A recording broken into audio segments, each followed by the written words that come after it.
So recently I published a natal chart logbook that is a planner that you can keep all of your natal birth charts for all of the people that are important in your life. And before I actually published the physical item, I sent it over to my friends and family just so that they could take a look and make sure that everything looked good.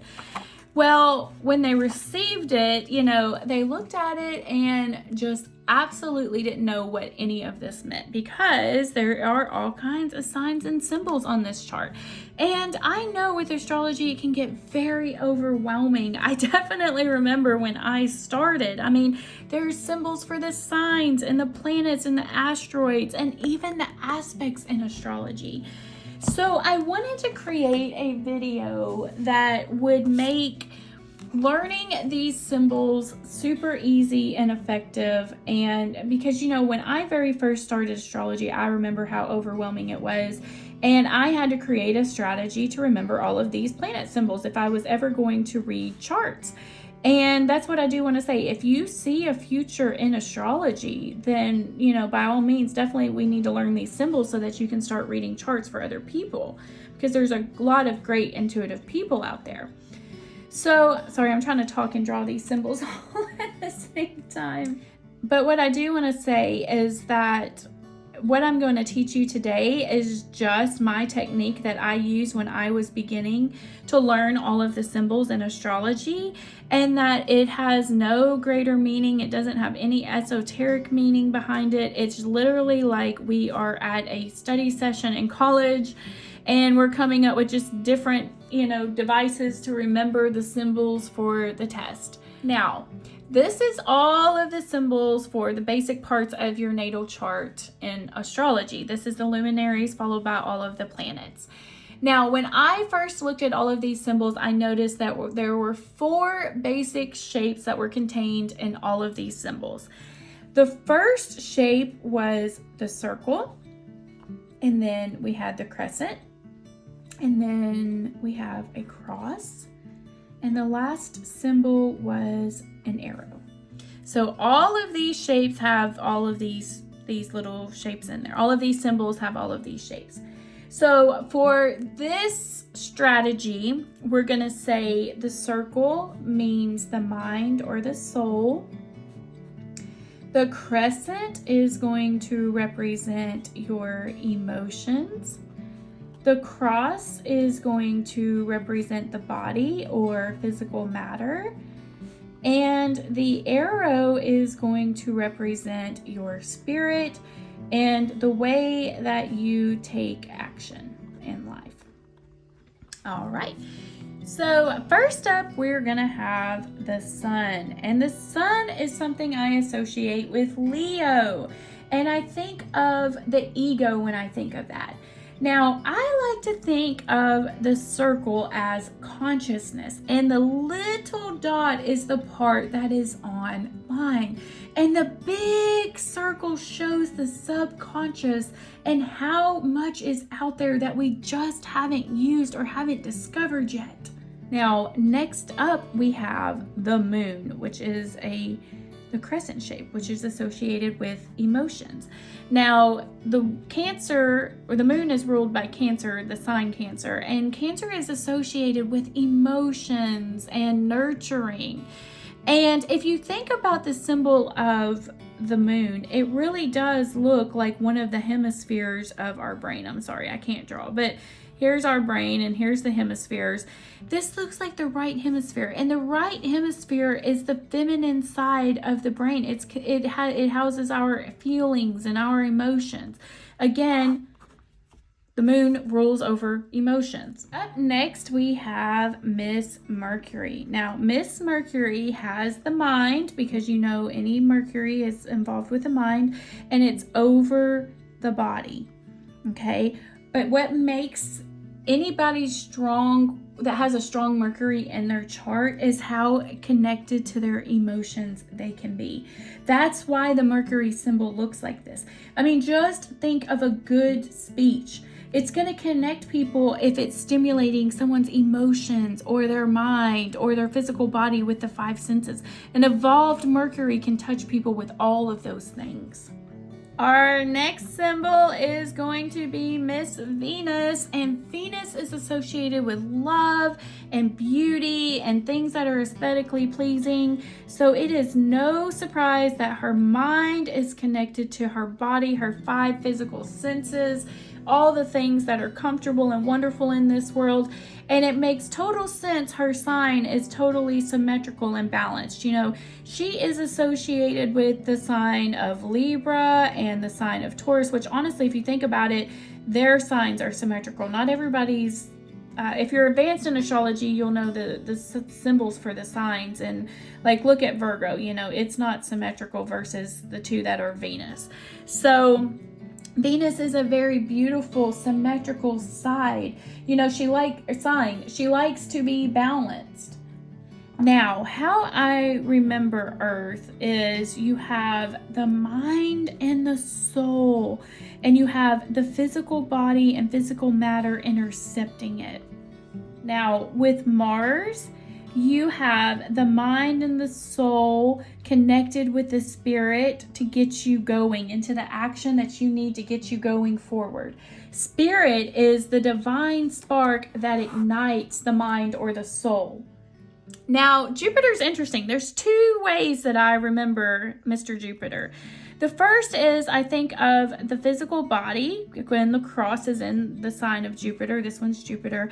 And he's cupping his ear. You know, Jupiter is the sign of Sagittarius. And he's cupping his ear to hear some more knowledge that others are sharing. Sagittarius love higher learning, higher wisdom, and all of that. So you've got the physical body cupping his ear to learn about things. The other way that I remember Jupiter is the physical body. Again, we have the physical body here, and the emotions, the crescent, the emotions is on the left side of the body. Now, what is interesting is the right side of the brain is the feminine, but the left side of the body is the feminine energy. So this is a creating energy. This is, you know, an energy that deals with expansion and higher learning and higher wisdom. It deals with things like surrendering and receiving. I mean, just think about a woman who is pregnant. She expands over time, just like the moon. The moon expands every month, and it is connected to the feminine energy. So I just always remembered that Jupiter is the physical body holding the emotions on the left feminine side to expand. Now, Saturn is also an interesting sign. We got Saturn right here. There's 2 ways that I remember Saturn too. Sometimes when you see Saturn, you will see it drawn like this. And anytime I see Saturn drawn like this, you know, Saturn is the planet that is associated with time. It's considered Father Time. It's what it wants you to form things in the physical realm over time. And so this always reminded me of the letter H, and I always considered the word hour with time, and so that's how I remembered that was the symbol for Saturn. The other way that you can remember it, and there is no surprise that Saturn rolls over Capricorn, because Saturn is the body, the physical, over emotions. Like sometimes you see the symbol kind of drawn like that. And that is the physical body over emotion. So they're very practical. They're very disciplined. They're very of this world. They want to create something. They're here to do something over a long period of time. Now, Uranus is a very unique symbol, which is no surprise because Aquarius is ruled by Uranus, and they are very unique individuals. Now, did you know that Uranus is the planet that spins its own way, completely different than any other planet? So when I look at Uranus, you know, unconventional Miss Uranus over here, I see Venus just totally upside down on top of her head, you know? And she's holding emotions on both sides of her, being receptive. So that is why Aquarians can see both sides of the situation. Also, Uranus opens up the mind. Remember, this is the mind in our example on how we're going to remember these symbols. And it opens up the mind to the physical body and to the emotions. That's why it's coming about of the mind. That we are all unique based on our physical body and our emotions. We handle things differently. We look differently. So it opens up the mind to all of that. And anyone with a strong Uranus in their chart will know that they have to have an open mind, because you never know what Uranus is going to shake up in your life. Neptune is one of my favorite symbols. You know, Neptune is our body, and it is connected to the emotions, but it is directed straight up towards the spiritual world. And there is a reason that Neptune is connected to a different realm higher than ours. And you know, this symbol right here in Neptune symbol is the Greek psi, which is the symbol that we use for psychology. So it is no surprise to me that somebody that has a strong Neptune is very smart with the psyche. Neptune is associated with the psyche and the dream world and another realm. And then there's Pluto. So Pluto has the mind all alone, which if you think about it, Pluto is associated with Scorpio. And believe me, Scorpios like to be alone with their mind so that they can analyze everything. But then under the mind, their body, which is the cross, is connected to emotions. They are connected to those things. That's why Scorpios feel such deep pain if they get hurt in life. But here's the interesting thing with Pluto. If you notice, that same symbol is in Pluto's sign, the psi symbol for psychology. And it's no surprise because they are a sign that is definitely well acquainted with the psyche and psychology. They absolutely love those things.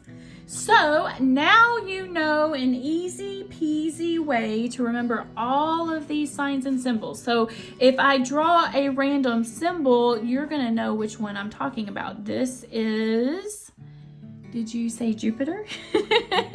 And this is, did you say Mars? So anyways, if you want to practice learning your astrology symbols, then you will want to check out my natal chart logbook, because, you know, it sounds crazy because our cell phones literally have everything that we need at our fingertips. But this logbook has saved me so many times. Let me get it again, because this is an example one. This isn't my personal one. I have colored pens and make it all pretty and everything. I'll have to show you my personal one sometime. But, you know, I would be reading about astrology or watching a video, and then my brain would start wondering if I had that placement or if someone I loved did. And I would have to get out my phone and get on a website and pull up the chart. And then half the time, you know, I would get distracted and spend more time online that I didn't even need to be on there doing. And if I didn't do that, I could just flip right to the page that I needed and have all of the information there. This natal chart logbook allows you to store the natal charts of your loved ones all in one place. And I wanted a physical item to be able to do this with. You know, when I was searching for this, the closest that I got was some printable charts on Etsy, which, you know, is nice, but I didn't want to print it and have to bound it. You know, I just wanted the book already finished.